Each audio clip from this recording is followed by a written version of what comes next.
of Enugu to know how far people know the names of fruits in Igbo language. So join us. So onye nọ ebe a, ndewo, ka ime, ka afịa si agakwa, o nwekwara ndị zigoro gị ihe taa?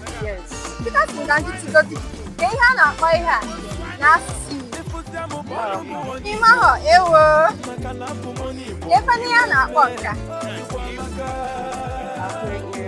Isi na ogini, ọ sịrị anyị na ọ bụ ahụekere, ị nwetara ụsa ya, daalụ, ahịa ọma.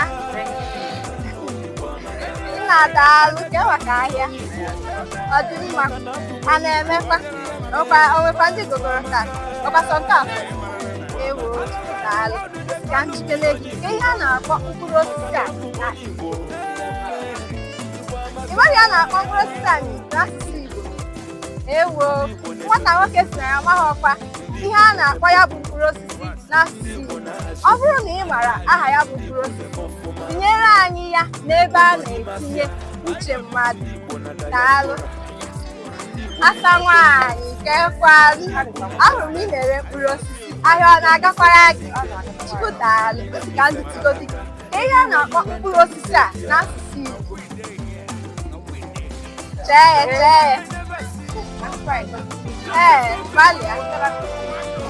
Isi na ọdịnihu ewo ịzakarị ya, daalụ. Nke a gosiri n'isi afọ ala Igbo. Daalụ, imeela o.